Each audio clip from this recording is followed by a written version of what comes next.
Hey, it's Bob Nagin, and in this episode of Real Retail TV, we're going to talk about kissing frogs.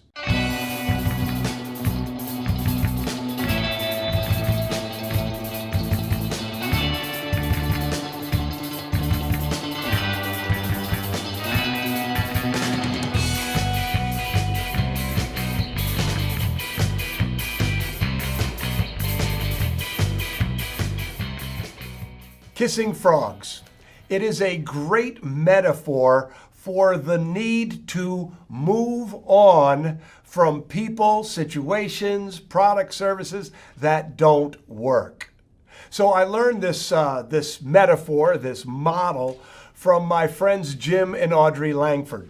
And Jim and Audrey were in a mastermind that we were in, and we were having lunch one day, and they were talking about finding a new writer, copywriter for their business. You see, both Jim and Audrey were great writers, but their business had grown to the place where they no longer could do all of the writing themselves. So they had to go out and find a new writer for their business. When we were talking about the process, the thing that struck me and the thing that I'm sharing with you now is they said we had to kiss a lot of frogs to find our prince. And this metaphor, kissing a frog to find a prince or a princess, comes from an ancient German fairy tale that was recorded by the Grimm brothers. And in the fairy tale, the spoiled princess had to kiss a frog to turn the cursed prince, who was in the body of a frog, back into a prince. And that is the metaphor that has sort of grown into this idea that you have to keep trying if you don't find your prince. And let me give you an example of this in action.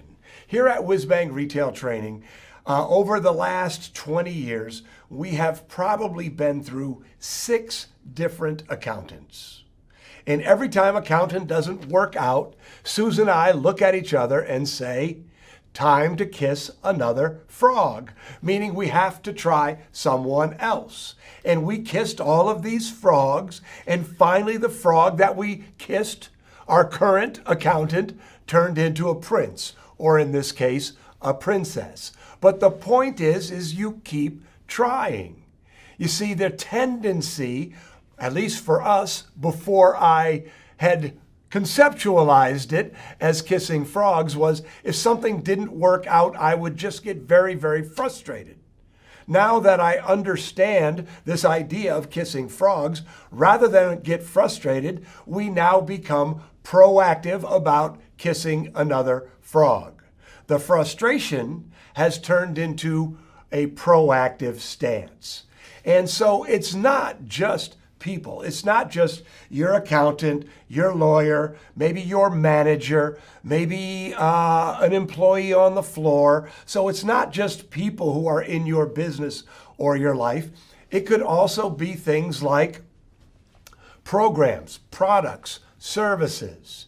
You may buy a product that you think is going to help you grow your business, but it doesn't. That doesn't mean that you don't need the information that you set out to acquire. What it means is you need to kiss another frog.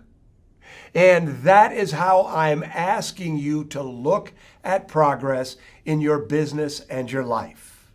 When something doesn't work out, don't be mad, don't be frustrated, stop, recognize that that didn't work, and just tell yourself it's time to kiss another frog.